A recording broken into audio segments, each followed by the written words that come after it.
Bugs crashing your pack's party? Whether they've got paws or sneakers, your pack deserves a home that's protected from pests. That's where Wondercide comes in. Plant-powered protection made with steam-distilled natural essential oils that actually work. It kills and repels fleas, ticks, mosquitoes, and ants without questionable ingredients or overpowering smells. Safe to use around kids and pets when used as directed, lab-proven to work fast, and proudly made in the USA. We offer sprays for pets, people, homes, and yards. Plus, spot-on treatments, collars, and even shampoos. Whatever your pack needs, we've got it covered. Founded by a pet parent looking for a better way to protect her dog Luna, Wondercide's now protected over 21 million lives and counting. You might have even seen us on Shark Tank. Go to Wondercide.com and use code WONDER20 for 20% off your first order. That's WONDER20 at Wondercide.com. Wondercide. Protect your pack with plant-powered Wondercide today. Your kids could get free or low-cost health coverage from Medicaid or CHIP. Even if you've applied before, they may be eligible now. Kids up to age 19 are covered for checkups, vaccines, dentist visits, hospital care, and more. And if they already have Medicaid or CHIP, remember to renew every year. Visit insurekidsnow.gov or call 877-KIDS-NOW. Paid for by the U.S. Department of Health and Human Services.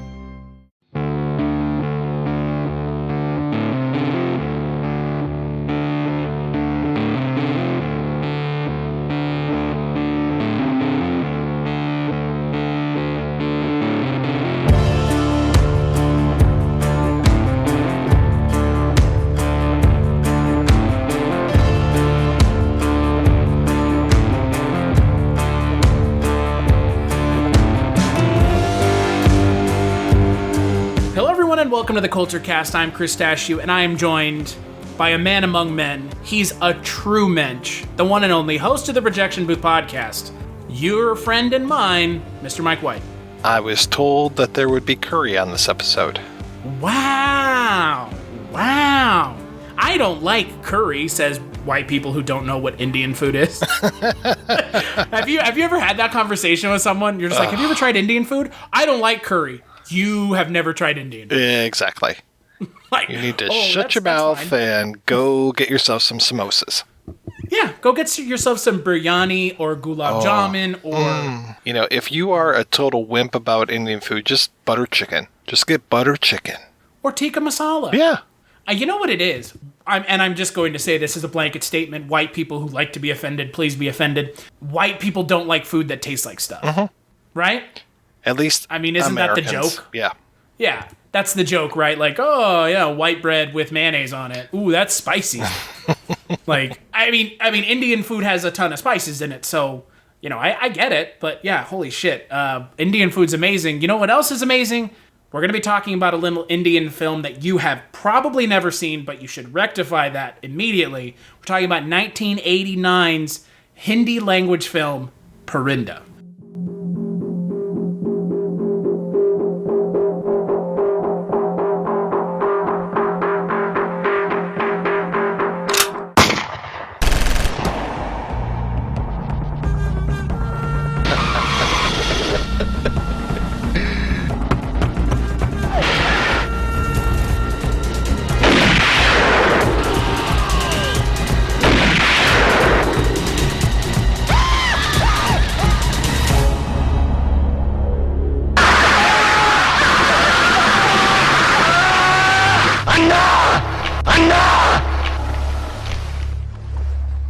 So it's directed by Vidhu Vinod Chopra. It stars Jackie Shroff, Anil Kapoor. You probably have, if you've seen Slumdog Millionaire, Anil Kapoor plays the host of Who Wants to Be a Millionaire in Slumdog Millionaire. Also stars Nana Patekar. The music is not by A.R. Rahman. Sorry, Mike. I know you're disappointed. It's okay. However, the music is done by R.D. Burman.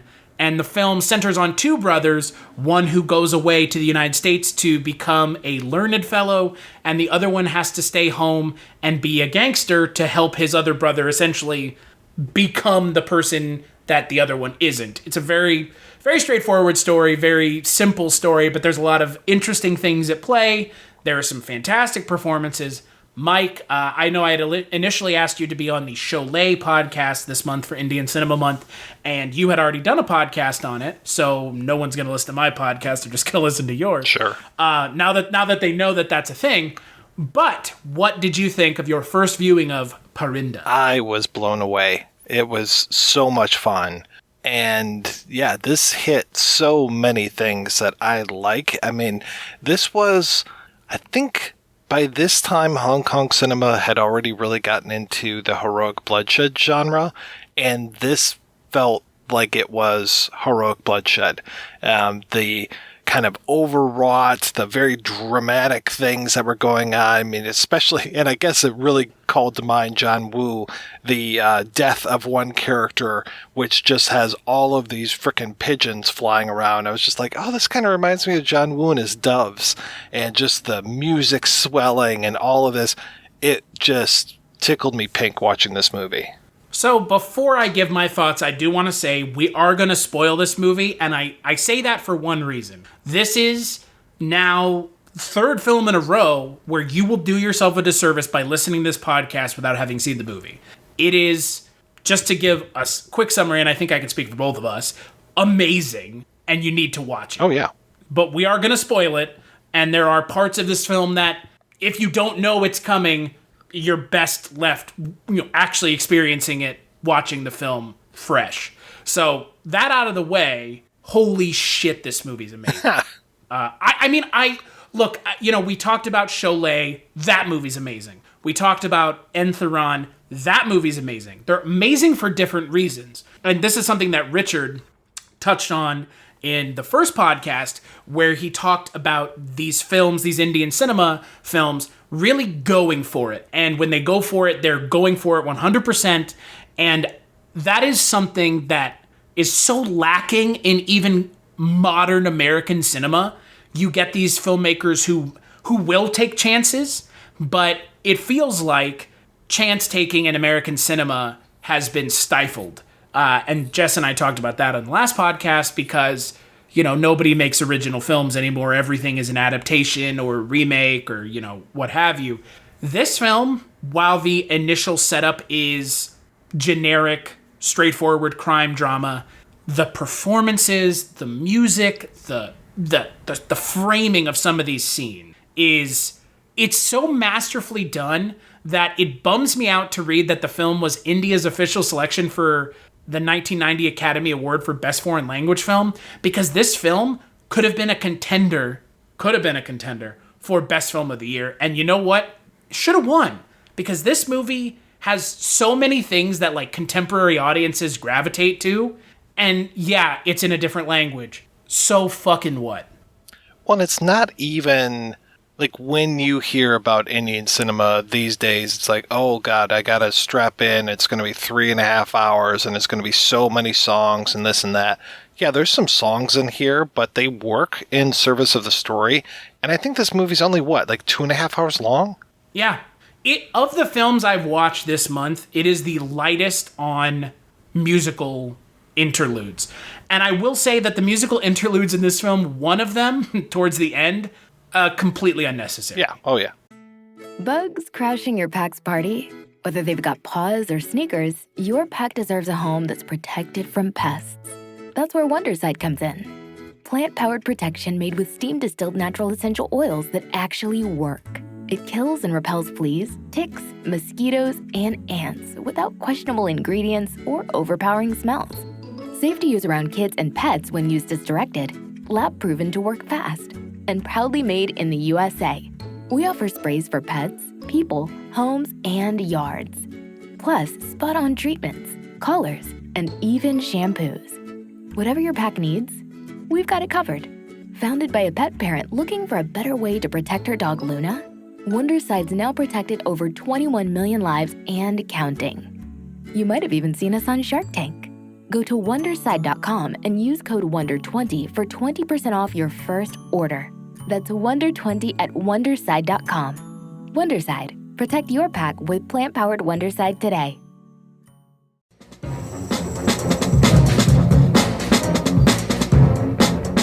Hello, this is Aaron West. I am the author of the A24 New Wave.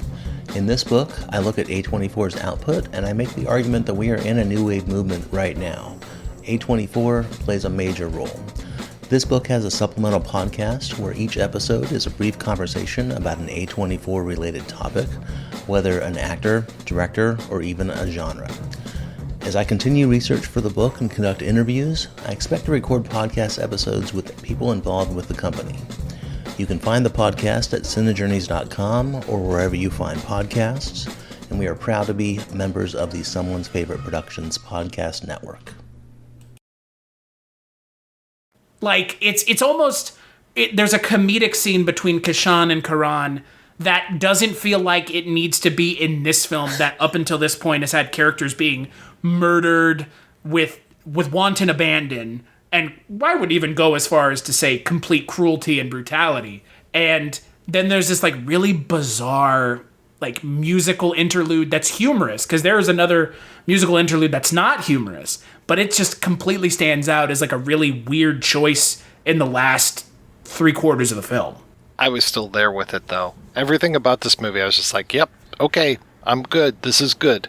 Yeah, no, I'm with you. Like, as much as I didn't like it, and it wasn't that I didn't like it. I mean, again, the song is great. I wouldn't say it's the song that I kind of have stuck in my head at this point from the film, but it seems out of place, and that's a disservice to the song because the song is good. It's comedic, and once the film gets into the final 3/4, you kind of know where the film is headed. Oh, yeah. Like, almost telegraphed, but it's still really, I mean, the last 15 minutes of this movie are rough. Almost in a way that I haven't experienced since something like The Departed. Like, that's how I would compare the ending of this film. Because, like, you've been on this journey with these characters for almost 3 hours, and then there you go. When our main character fucking gets shot, I say to my wife, this has to be a dream sequence. And then he's, no, he's dead. Oh. Not just shot. Oh. He gets shot. His newlywed wife gets shot. Yeah. And again, Mike and I are doing a disservice. They're not shot. They are perforated like Swiss cheese with bullets. Yeah, it's like Sonny on the Causeway. Yeah, like that I think is the most apt description. Because like in The Departed, Leo's character gets, headshot coming out of the elevator. I mean, I remember sitting in the theater and hearing this audible of people. That was me with this film. Like, I was like, holy shit, this is brutal. And it's brutal for a good reason. And you know what it made me realize was, and you, a frame of reference here, because you like I said at the top, you did a podcast on Sholay. It gives me that comeuppance from Sholay that I didn't get. Yep. Because, Sholay at the end, the main villain doesn't get his comeuppance because Indian cinema at the time, the internal board of cinema said, you can't do that. Boy, how far they had come by 1989. Oh, I mean, holy shit. It is, it's brutal, but at the same time, it makes perfect sense with the story that they're telling. Yeah, and they had given us that line earlier about the guy who, Anna, who is just super freaked out by fire, and we find out why he's freaked out by fire, and I'm just like, okay, that's going to be the way that this guy goes, is through fire, and I still wasn't ready for what happens to him. Oh my god. So, but before we talk about that, I know that in Indian kind of cinema and culture, Gabbar Singh from Sholay is colloquially, anecdotally, I've read, and I'm sure you read the same stuff, he is considered the Darth Vader of Indian cinema. He is as popular as Darth Vader is for American audiences. He's as recognizable a villain. How is this villain in this film, Anna Seth? How is he not right up there? Oh man, he's one of the worst villains in movie history. He's just, everything about him is exactly that perfect character, and he has that look. He has that look to him too. Nana Pakatar has this look that just oozes the kind of absolute deplorable scumbag that this character is. And then not only does he have that look to him, which you got to give credit to the set designers and the costumers, but then, Vidhu Vinod Chopra's script just, I mean, he's given so much to do, and he has that tick with the fire that is just, he's shaking uncontrollably. It's hitting his own head. It's insane. Yeah, he is fantastic. He kind of reminded me a little bit of like younger Jean Reno. Yeah, kind of. Like, you do not want to fuck with this guy. Yeah, and, I completely agree. I mean, you look at this character, and the way that you see him in the introduction to the film is, look, they copped from The Godfather. I mean, that first scene just reminded me of the first scene in The Godfather, where you've got Marlon Brando at the desk. They open almost on a similar framing with this character. And you're just like, okay, I get it. I understand what kind of character this is and who this character is. And they're burying the dead bodies underneath the smashed pottery. And, he rules with an iron fist, and he takes no shit from anyone, and anyone in his group is expendable. You completely get who this character of Anna is from the moment you meet him. Though I was really surprised when he started to ask his sister if she wanted to build a snowman.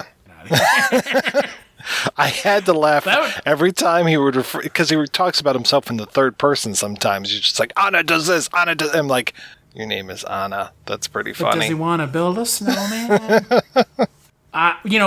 He is great, but I'll tell you what, Jackie Shroff and Anil Kapoor, man. Anil Kapoor, again, having only seen him in, because I'd never watched 24, but I know he was part of 24. Having only ever seen him in Slumdog Millionaire, man. Yeah. Oh, yeah. He's amazing. Yeah, I didn't even recognize him because Slumdog was 99 or something? I don't remember. No, Slumdog was 2008? 2008. Okay, so there's 2008 or 2009. I remember it came out when I was still in college because I went and saw it while I was in college. So a 20-year difference between the two of these things, just about. And yeah, I didn't really recognize him, but then as soon as you said that, I was like, oh yeah, okay, that's where I know him from. Yeah, he's great as the brother who goes away, and he's believable. And I love the first scene between him and Kishan, played by Jackie Shroff, where they meet in the middle of the street and they stop all the traffic, because that gives you such a insight into their relationship, and it makes everything else that much more awful. when I can't, like, this movie, honestly, Mike, and I don't say this very often, this movie depressed the shit out of me. Oh yeah, it's a hard watch. Yeah, there. Bugs crashing your pack's party? Whether they've got paws or sneakers, your pack deserves a home that's protected from pests. That's where Wondersight comes in. Plant-powered protection made with steam-distilled natural essential oils that actually work. It kills and repels fleas, ticks, mosquitoes, and ants without questionable ingredients or overpowering smells. Safe to use around kids and pets when used as directed. Lab-proven to work fast. And proudly made in the USA. We offer sprays for pets, people, homes, and yards. Plus, spot-on treatments, collars, and even shampoos. Whatever your pack needs, we've got it covered. Founded by a pet parent looking for a better way to protect her dog Luna, Wonderside's now protected over 21 million lives and counting. You might have even seen us on Shark Tank. Go to Wonderside.com and use code WONDER20 for 20% off your first order. That's WONDER20 at Wonderside.com. Wonderside. Protect your pack with plant-powered Wonderside today. Have you ever wanted to dive deeper into the horror movies you love? Beyond the Blood is a horror podcast for fans who want more than just surface-level screams. We do deep dives into the movies that shaped us, digging into director commentaries, behind-the-scenes stories, deleted scenes, and the special features that most people skip. Each episode is a love letter to the genre. We break down how these films were made, the creative risks that paid off or didn't, and the lasting impact they've had on the genre as a whole. From 70s slashers to modern nightmares, we celebrate the craft, chaos, and characters that keep us coming back. If you're the kind of fan who rewatches movies with the commentary on, or you simply grew up in the video store horror aisle, the Beyond the Blood podcast was made for you. New episodes every single week. Subscribe, and let's dig deep. Welcome to the Beyond the Blood podcast. Good as it is, there are some real gut punch moments in here. Yeah.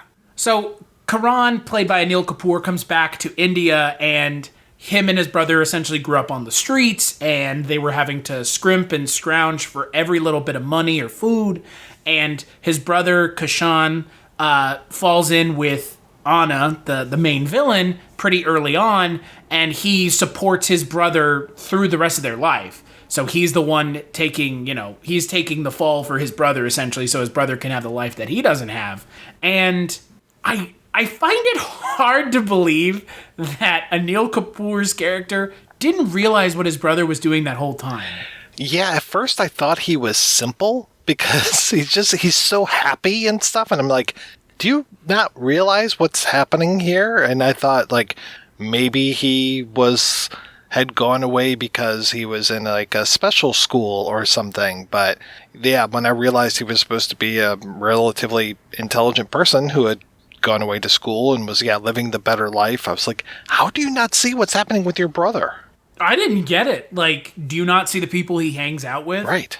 Do you not see the people that he runs up water towers and beats their shit out of? That scene where he beats up Musa's guards. Musa, played by a white man. a white man born in India, actor Tom Alter, who had a prolific Indian cinema career, which just goes to show not all Indian cinema actors are Indian. Right. It was. I didn't know that there was going to be a Caucasian actor in this film, but when he showed up, I was like, wait a second, it's like a white guy. Yeah. What's he doing here? Yeah, he's like a rival gang boss. And that scene where Kishan is running up the water tower, and the dude is laying on the stairs of the water tower, and Kishan is just whooping the shit out of him. Again, there's so much going on in this movie that, similarly to the last two podcasts, we're not going to be able to cover all of it. This movie's almost 3 hours long. Again, similarly to Robo and Sholay, Indian cinema packs the screen full. There's something going on in every scene. Very few scenes are slow. Mm-hmm. There's a couple. And the funny thing is, when there are slow scenes, it really highlights the slowness and the tension of those scenes. Yeah, but it is good paced, well paced. Yeah, and that's the other thing that I've been noticing this month with Indian cinema is, while the film is 3 hours long or 2.5 hours long, I'm not sitting and watching the clock. Right. Going, when is this going to be over? This scene is boring. Right. No, there was absolutely none of that. No. What did you think of Madhuri Dixit, the woman who plays Paro, the love interest? She doesn't have a lot to do, but I was not sitting here going, why is she on screen? It just made sense that she was there. And then also this whole misunderstanding of, hey, Karan, you set up my brother and all this kind of stuff, and just all of those relationships that were going on. It was, it made sense, though she had kind of a thankless role. I've kind of noticed in the Indian cinema films that we've been watching this month, it's kind of odd to me. Not odd from a cultural standpoint, unfortunately. It's kind of odd to me that Indian female actresses are really relegated to these supporting roles in these films. Oh, yeah. They're not given much to do. They're there for the musical numbers, the musical interludes, but similarly to Robo, similarly to Sholay, they're the damsel in distress that the male characters are fighting over or trying to protect. And to me, that seems like a missed opportunity. Yeah, I would be very curious if there are films where the women have better roles to them. I'm sure there has to be. I'm sure there has to be in 2020. I would hope so. And more contemporary films. But, I can understand it in 89 or even in 70. But to me, it seems almost inexcusable in, 2000 forward. Mm-hmm. That, and obviously, again, like I mentioned on the last podcast, I don't want to tear down the Indian film industry, because holy shit, we should be doing that for our own film industry first. But it is unfortunate, because the female character in this film especially does kind of feel like a piece of the plot, less a character. Yeah, like I said, this does remind me a lot of Hong Kong cinema, and she has the Jenny role. She sings, she's in peril. It's like, okay, all right, that makes sense. For the time, it worked, but yeah, I would like to have seen her have a little bit more agency. But again, I mean, everything else makes up for it. I mean, Jackie Shroff and Anil Kapoor's performances. We haven't really even talked about Jackie Shroff at all. I mean, we've mentioned him, but we focus more on Anil Kapoor. Their interplay, their relationship is so strong and so believable. Their chemistry is so believable that it's not that I don't care. It's just, if that's what they're investing all the time into, I'm all here for it. Like, I'm on board 100%. Yeah, there's nobody for me that gives a bad performance. And yeah, I mean, there were moments where I was like, whose movie is this? Is this Kishan's? Is this Karan's? And I like that there are those moments where I have to think about that because both of these performances were so strong. I think I came to the kind of conclusion personally, and I'd be curious where you come down on this. It's Kishan's film. Yeah, I can see that. Less Karan's film. Because, I mean, you follow Kishan from the get-go. Yes, exactly. Yeah, and he's the last man standing. Boy, isn't he. So, Karan's character is infiltrating Anna's gang, Anna's crime syndicate, to get revenge on the men who killed his soon-to-be wife's brother, who was a police inspector, Inspector Prakash, who dies like in the first 10 minutes of the film. Right. And he's pitting, I mean, it reminded me of, and this is going to be a terrible analogy, and it's not to indicate the quality of the film.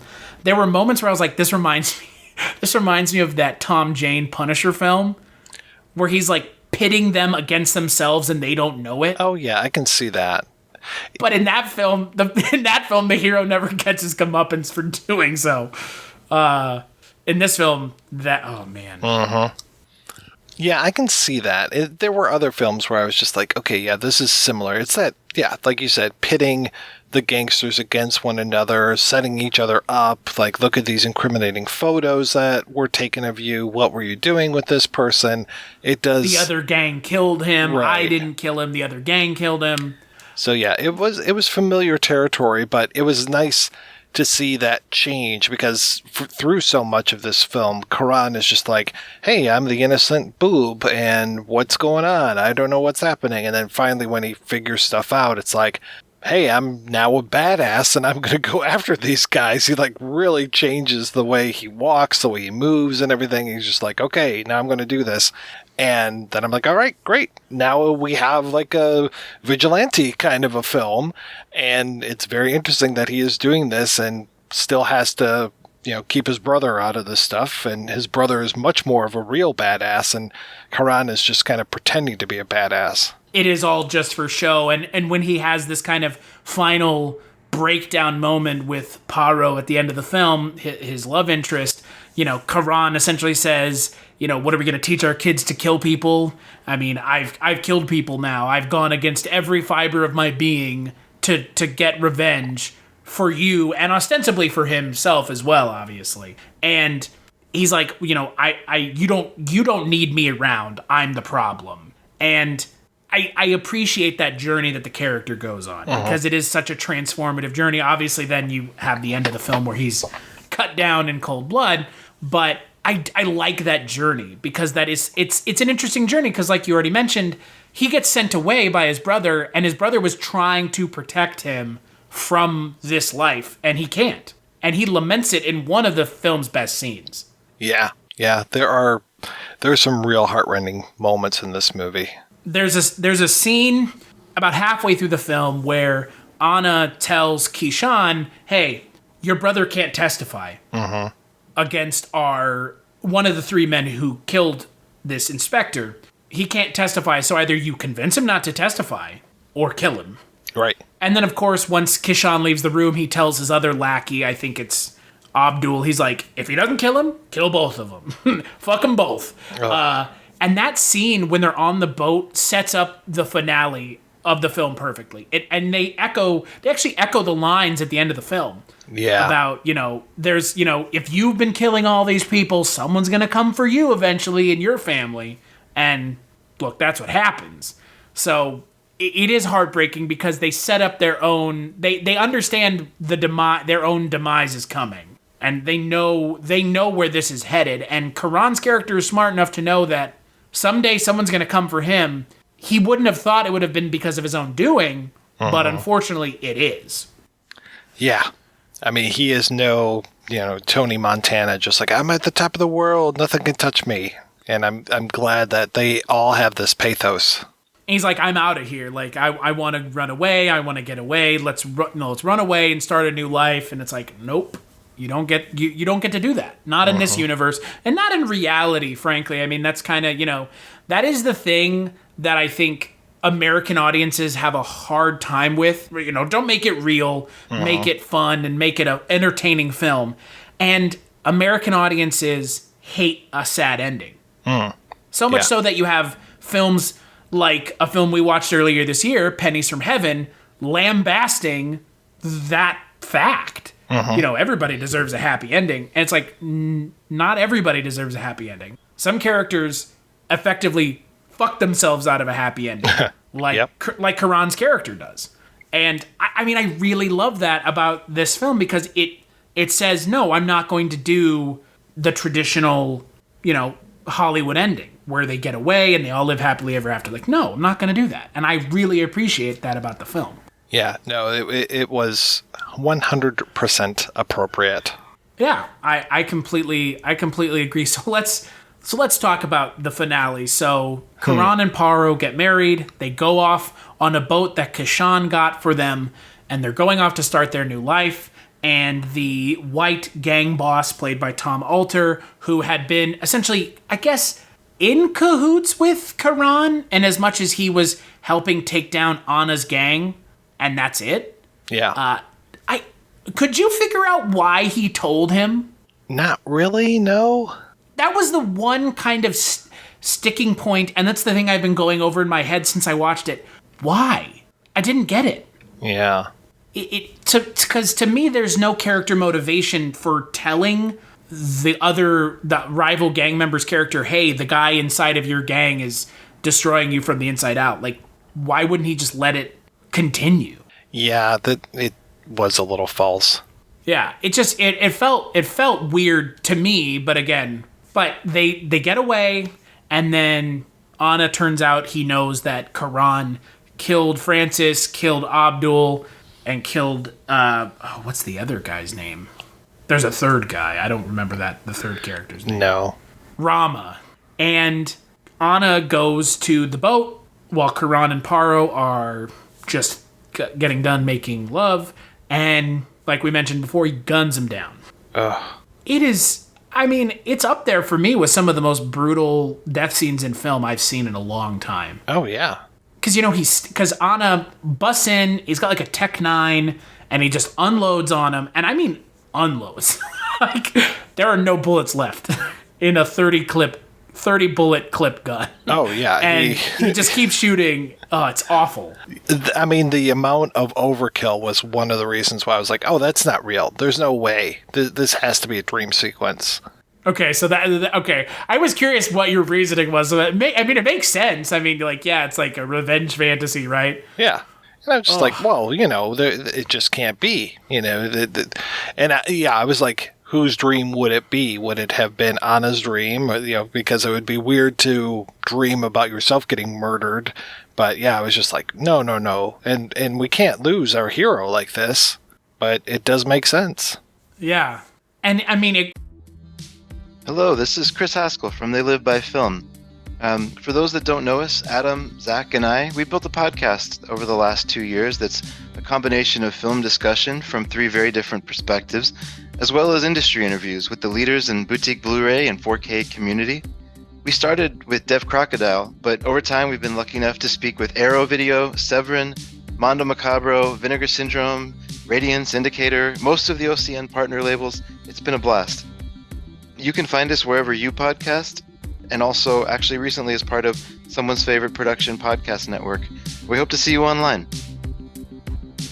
He goes as far as to, like, he shoots the bed, it's being supported from the ceiling, and then they roll off the bed. And somehow Karan and Paro are still alive. Yeah, that was a little. Then I was like, oh my God, are they going to come back from this? Well, I mean, I was worried about the same thing. I was like, they're still moving? Right. They whistle when they walk at this point. I mean, they have 10 to 15 holes in each of their bodies. It's, it's brutal. It's brutal, and then it's kind of unnecessary. And then Kishan goes to meet with Anna, and Anna kind of explains, he has this really, really interesting scene at the end of the film where Anna kind of explains away why he did what he did. And you can't help but agree to some extent. Mm-hmm. Because he's like, well, it was just business. Yeah. Can't help it that he was your brother. And you are in this life too. Why are you surprised that that's what we did? Yeah, exactly. And then what happens, Mike? And then oh man. I want to hear you explain it, because I've been explaining a lot of this film. This whole thing of how he grabs onto Anna's hand and starts throwing these bottles of booze just over and over and over again. It's like 15 bottles. Oh my God, I couldn't believe it. And I'm just like, okay, here comes the fire. And then one of the best things, and I had forgotten about this, because so early in the movie, Kishan gets his brother a lighter that plays a little song, and I'm just like, oh, this is just like that the watch in For a Few Dollars More. Or sorry, Karan gets Kishan a lighter, and so I had forgotten about that. But then when he lights that lighter and that little song plays, I'm like, oh, this is perfect. I mean, it is the comeuppance is perfect, but you didn't mention. You got to mention the best part. What happens after he throws the alcohol? I still can't even believe they shot this scene. Frankly, it looked dangerous. It looked very dangerous. So a little backstory is that Anna had set his wife on fire. Is that right? Because they never kind of confirmed that. That was kind of that's kind of like the anecdotal story in the film, is that his wife supposedly committed suicide, but the running theory is Anna lit his wife and child on fire for whatever reason. Right, and he is plagued by these visions, and anytime he sees fire, he just goes fucking nuts. And yeah, so you just know that he's going to die by fire, and the fireball that he goes up in is just delightful. Yeah, so he's suspended from like this platform in the middle of a room, fire around him, and he's just screaming. And then Kishan shoots one of the supports, and the platform falls, and yep, that's game over. Yep. And it is, I mean, that scene, no digital effects, no CGI, that was done for real. And Nana Patekar got injured. He was critically injured because they were unable to control the fire. And he suffered serious burns and was hospitalized for 2 months. Wow. And it took him a year to get back to filming with him. That's just... You hate to hear stories like that, because it looked dangerous, and shockingly, it was massively dangerous. Yeah. Wow. Yeah. I mean, that scene, like, you see fire in films so often, and most of the time, at least for me, when I see fire in a film, it kind of takes me out of the movie, because I'm like, oh my God, this is a real, like, actor or stunt person underneath there. Like, holy shit, they're on fire. Like, I mean, it's not something you fuck with. Having watched the documentary about Kane Hodder and hearing kind of how quickly his kind of little test demonstration that he was doing, how it got out of hand and it scarred him for life. And that's just, to me, that scene is just, it looked dangerous, and it was dangerous, but man, yeah, they went for it. Just don't use petrol to make a fire in the future. Yeah. Oof. And I like the whole thing, too, of him on that suspended platform and seeing those suspensions, and Kishan having the thought of his brother's marital bed and those suspensions that were broken from that, and just the nice match cut between those. It was great. Clever, like you mentioned, there's a lot of really clever stuff done with the editing in the film. Oh yeah. And they do have those like quick cutbacks, and like they superimpose stuff on the screen, and it's, again, you've been on this journey with these characters for almost 3 hours. You want to see a satisfying conclusion. Maybe it's not the conclusion anyone wanted, but a satisfying conclusion nonetheless. And yeah, I mean, that, like you said, that little quick cut back to the support on the bed is just that little just bit of extra, just something right on top that just, it really just puts it over the top. And then it goes even further because then you have Kishan. I think he's supposed to be burning Karan and Paro's bodies. Yeah, I think so. And you have these cuts, I guess him remembering the two of them playing with the pigeons on the beach, and that's how the film ends. And it's just, I mean, it's just heartbreaking. It's just, this movie pulls no punches, and I love it more for that than I would have if it had done what Sholay did. Yeah. Because, again, my issue with Sholay was it didn't feel like it had the conclusion that the character of Gabbar Singh deserved. He was such a bastard. He was cutting people's legs off, or cutting people's arms off, and killing main characters, and making women dance on broken glass, and he doesn't get his comeuppance. He's rotting in jail. And it's like, no, Anna Seth is going to get fucking burned exactly. to death. And that is what we all want, and that is what he deserves. And it's like, that's exactly what I wanted from this film, and it delivered, and I'm glad that it did, but it also, like we mentioned before, I mean, it really goes to show you how, in the span of, 15 years, the Indian cinema kind of really it started moving in a more progressive direction where they allowed these filmmakers to really stretch their legs and maybe really confront some things that are nasty to confront, because, I mean, again, reading a lot of the stuff I read about this film, this was a very on-the-nose portrayal of Mumbai, the Mumbai crime world. Right, which I don't know why, but I was just like, oh, that's really a thing. I guess they actually have gangsters over there. Oh, yeah. Gangsters that, will literally take orphan children and blind them so that they can get more money from beggars. Yeah, dude, it's fucked up. Oh, man. I mean, speaking of beggars, that one guy that helps him out when... Oh, Iqbal? Oh, Jesus Christ.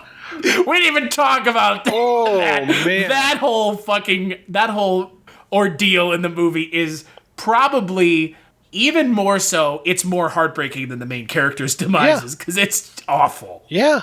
Oh my God. When he grabbed him and threw him up on that drill press, I was just like, oh my God, you gotta be kidding me. You're gonna learn now. Oh shit. He's drilling into his leg. And then, so for some reference for that scene, so Iqbal is this kind of former gang member who disgraces I forget what he does exactly. Well, I think he was like looking to possibly leave Anna's gang and go to another gang or something similar. Yeah, and so Anna essentially cripples him, and Iqbal is this kind of like street vendor, homeless guy, but he knows all about Anna's gang, and he kind of hangs out near his headquarters, and Karan runs into him, and Karan is, Iqbal kind of waves him down and is telling him what's going on, and so Iqbal kind of helps Karan, and then Anna gets wind of Iqbal helping him, so Karan has to prove himself to the gang. How else does he prove himself other than by, shockingly, committing a murder? Anna and Kishan don't think he's going to do it, and Karan has to kill Iqbal in this boiler room of the building, and Iqbal takes the gun and kills himself. Oh, it was so rough, man. It's there's a lot in this movie that, like, if you, like, say you didn't want to watch the movie, you just want to read the Wikipedia, which is sociopath in the making, but, like, doing that does not give you any of the emotional weight of what happens in this movie. It's just like, and then he kills him, it's like, no, there's so much more going on. Oh, yeah. But yeah, his character killing himself is at the same time heartbreaking as it is, you totally understand that now there is no coming back from this. Because Karan's not going to tell him, oh yeah, he killed himself. Right. Nope. Yeah, nope. Because they know they'll just kill him if he says that. So, yeah, the character of Iqbal, played by Samir Kahar, is just, yep, there's so much carnage left in the wake of Kishan and Karan in this film that there's Prakash, Karan, Paro, Rama, Iqbal, Francis, and like one other guy, and it's like, my God, like, just death after death after death. And look, again, I don't know about you, but like this is my first Indian cinema crime film. Yeah, I think this well, I saw the one that was kind of a redo of Reservoir Dogs. I can't remember. Kante, I think is the name of it. But that's been, and the Old Boy remake as well. So I guess I have seen some crime stuff. But those are adaptations of pre-existing. Exactly. So this is the first original. Or adaptations of adaptations. And we'll let you be the judge of what film that is. Friend of the podcast, Quentin Tarantino. Right. Yeah. Were those any good? The remake of Old Boy was interesting. It was really interesting to see how the different cultures approach stuff. And like the spoilers for Old Boy, the incest stuff was not there in the Indian version. Instead, it was the his daughter's virginity that was being auctioned off, and it was great because you know how they will throw in English lines in these movies. Yeah, it was just like, you know, blah blah blah blah blah. She's gonna get fucked. I love the interjection of English in these films. Yeah, because it makes it feel more important than it probably has any right being. Yes. Oh, so good. I will say, though, and this is something that we've been kind of grappling with throughout this month, and in this film, I feel like it's at even more of a disadvantage. These movies, the subtitles, the songs aren't subtitled. No, which is a real killer. It is a fucking killer because I know, and you know, in this film, they're expounding plot and exposition in the songs. Exactly. In Entheron and Cholet, I don't know, because I could pick up what's going on in the movie without the music. But in this film, I really want to hear what some of those songs are talking about, especially the first one with Prakash and Karan, and especially the one between Paro and Karan that seems to have like an interlude that then comes back to the music, because you know that there's stuff going on. And I don't, it's hard to find English translations of these songs as it is. So, I mean, I understand, but it is upsetting because there's a lot going on in these songs that we're kind of missing out on. Yeah. Well, I mean, we were lucky to find subtitles for the rest of the movie. Boy, yeah. And here's the funny thing. So, a lot of these films, you could just go on YouTube and watch them. Yeah. And they will have full subtitles, and you can watch them on YouTube, no ads. Indian cinema production companies and distributors don't seem to give a shit. I think it also seems like, especially with some of the Rajnikant films that I was downloading last week off YouTube, they just seem to release them themselves on YouTube. Like, fuck it, we'll just put them on YouTube. Yeah. And I don't know if I wonder if that is just a difference in their industry versus American industry. Yeah, and the other thing too, I think is, in this, I could be reading too much into this, but I had a coworker who would watch Indian movies throughout the day, and I was just like, okay, well, this is like a little bit of home for her away from India. So I'm like, I wonder if when you're in India, if bootlegging and all that stuff is just locked down, but maybe when you're out of the country, it's just like, here's a way for you to be connected. Like I said, I could be reading too much into it. See, so the way I kind of headcanoned it was similar, but one thing is different. I just assume that everybody torrents and pirates the shit out of everything, so they're like, whatever. That could be.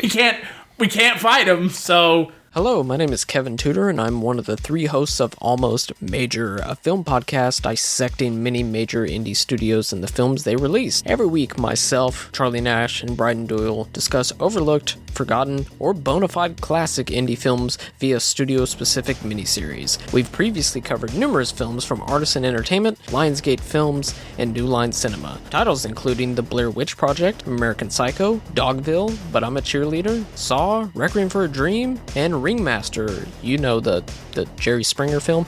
Anyways, we have a fun time every week, and we hope you will join us. Subscribe to Almost Major wherever you get your podcasts. Now proudly a part of the Someone's Favorite Productions podcast network. Here it is on YouTube. By releasing Tenet in Europe first, it might get bootlegged in the United States. Yeah, fuck Chris Nolan. And fuck, what does he want, 68% now? I don't know. Hey, Chris Nolan, no one cares. Nope. There's actual real things going on, like people starving in the streets. No one gives a shit about your dumb time travel movie. You fucking prick. I mean, to me, completely off topic, to me, Tenet and whatever the hell that X-Men movie, those are like the punchlines of every movie joke. Oh, when are you going to see it? Who knows? Yeah. Someday. I mean, I keep calling Tenet the barometer of the pandemic. Oh, it pretty much is. It's a pretty good way of looking at it. Not this week. Chris Nolan's kind of, his out of touchness is becoming more and more apparent the longer the pandemic goes on. Oh man, he's living in some sort of white tower. It's like, what the hell are you thinking? Emphasis on white. White. It is weird though, because as American audiences, we're so used to studios like cracking down hard on people who upload things to YouTube. And yeah, there doesn't seem to, I mean, maybe we're just not seeing it like you said, but there doesn't seem to be any of that with Indian cinema. Like, you can watch most of the movies, if not all of them. I didn't look for Robo, but you can watch this and Sholay in its entirety, English subtitled, on YouTube right now. You don't have to do anything. You just go on YouTube, type it in, and the first two, there's like 2 or 3 for Sholay, and there's 2 or 3 for this. So it's very interesting, and it's very different. And, you know, it's a good different, though, because I like being able to watch these movies and really not having to hunt them down. Yeah, for once, right? Yeah, I know. I mean, you especially, obviously, trying to find older foreign language films is a fucking pain. Yeah. Oh, Jesus. Trying to find, I mean, I don't even, going back to the Cinema Novo, I mean, is The Lion Has 7 Heads? Is that available on DVD? I sure couldn't find it. But what about that other one? Which one? Makunema? Yeah, that one. I guarantee you that one's not on Blu-ray. Yes, it is. Yeah. Oh, shit. Okay. Kino Lorber released the entire filmography of that director's. It's amazing. Guess I shouldn't say I'm surprised if Kino Lorber's involved. Yes. Yeah. But yeah, it's, it is weird, but it is refreshing to be able to just go YouTube, movie, got it, okay. Because, I mean, look, here's the thing, and I said this on the last podcast, I'm going to say it on this podcast, I'll probably say it on the next podcast. Dude, I really find Indian cinema to be the most riveting cinema in the world right now. Possibly, period. They really just don't care about what our Western preconceived notions about film are. Like, this is a crime film. Can you imagine if again, going back to the example I've been using, can you imagine if in The Departed, in the last half hour of the movie, Leonardo DiCaprio and Matt Damon broke out in a fucking song and dance? Sure, they could do it. Yeah, but they would get laughed out of the theater. That's true. And that's the thing with Indian cinema is nobody's laughing. Everybody's completely on board. And I love that. It is really nice. It's just so integrated into the culture. It's fantastic. Yeah. And again, you would think, okay, it's an Indian Mumbai crime drama about the underworld of crime. You would think there's not going to be music in this movie. Nope. There totally is. And it doesn't feel tacked on. Right. It does kind of feel like there's a female character in this film to justify having some of the songs, but that's a different story. But there are songs between Kishan and Karan, so, take that with what you will. But in regards to the other Indian cinema films that you've seen, where does this kind of rank for you? Oh, this is pretty much towards the top. I really enjoyed this. I mean, it is somewhat depressing. It is a little heavier than, the ones that I really like are a little bit just more entertaining and lighter. Sure. Or just balls out craziness. I told you like Muthu is one of my favorites, and I see that you put that on your Plex server, so I'm excited to hear your review of that. Do you know where it is right now? No.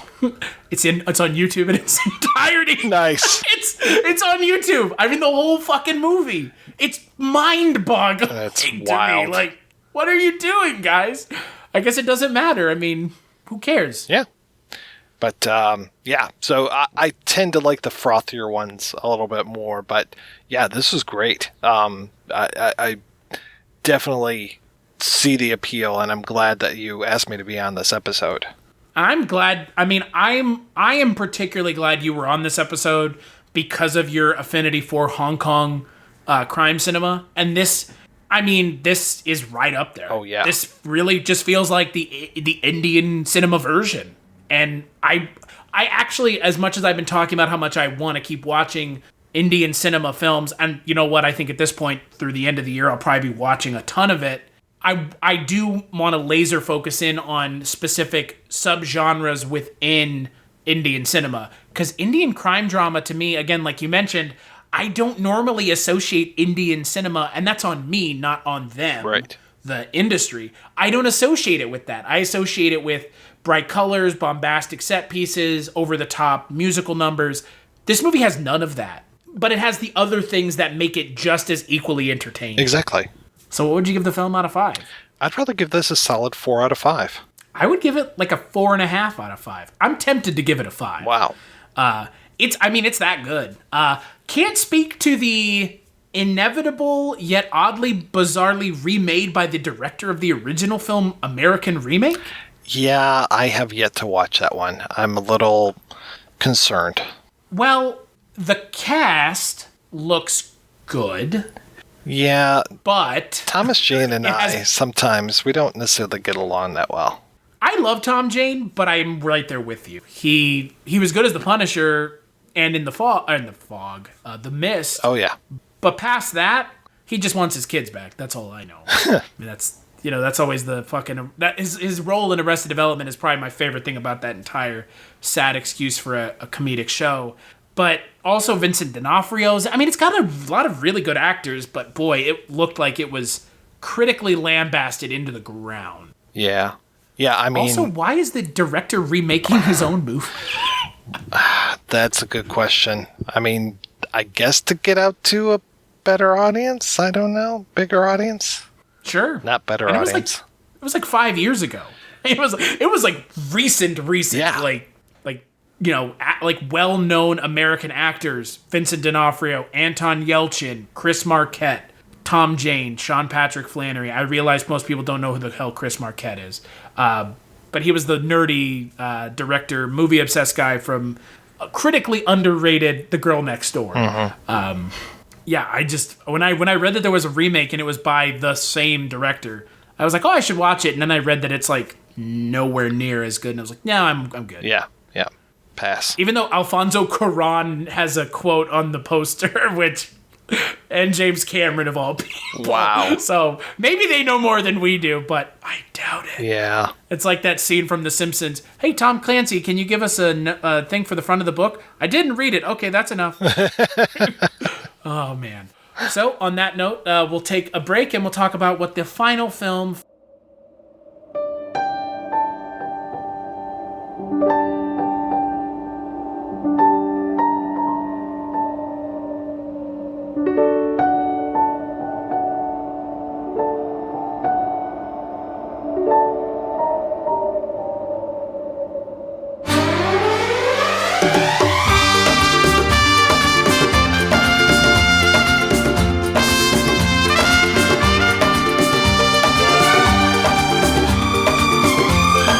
मुझे मिले हो मुझे परेशान किए जा रहे हो बड़े बड़े देशों में ऐसी छोटी छोटी बातें होती रहती हैं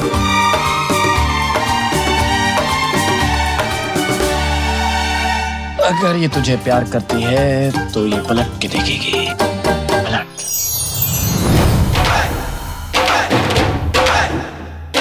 मैं आ रहा हूं सर मैं आ रहा हूं तुम मुझसे प्यार करती हो सबसे ज्यादा मुझ पर भरोसा है खुद से ज्यादा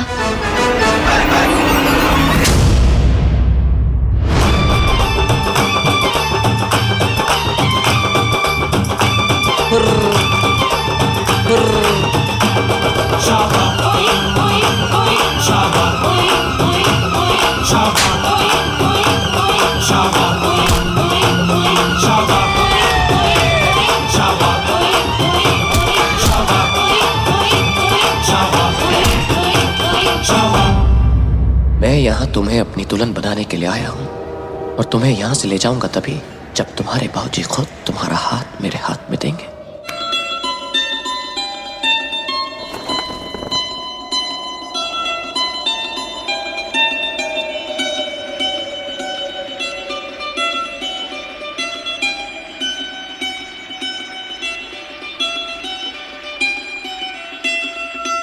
That's right. On the next episode of the Kulturecast, to round out Indian Cinema Month, we are going to be talking about, and forgive me if I butcher it, Diwali Dulhania Le Jayenge, which is not only it's a Shah Rukh Khan film, an SRK film, so we've kind of covered the bases of Amitabh, Rajnikanth, and SRK.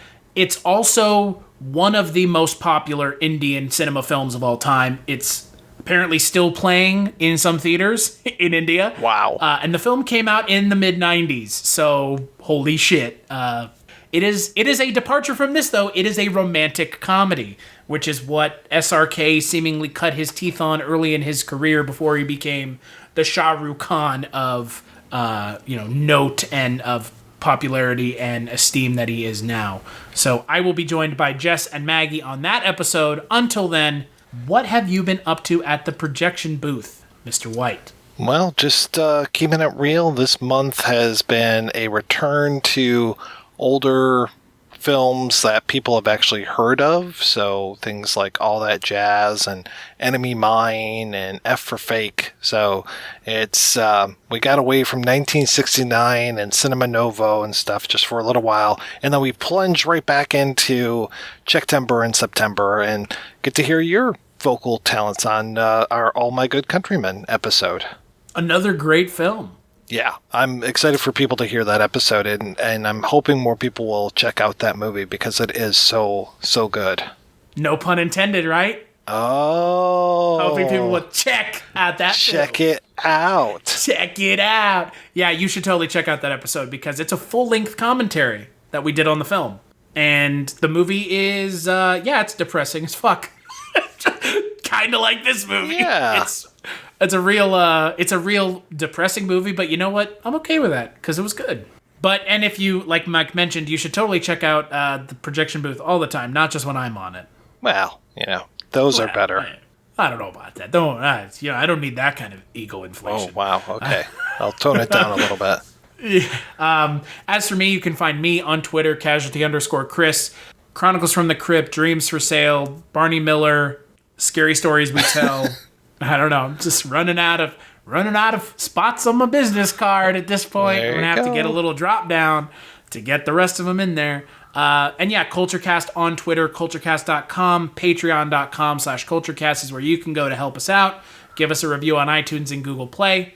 Big thanks to you, Mike, for joining me. It was fun as always. And again, getting to enjoy what I would consider to be not only traditionally great, but legitimately great cinema I think it's always more fun than, stuff that's middle of the road. Yipper.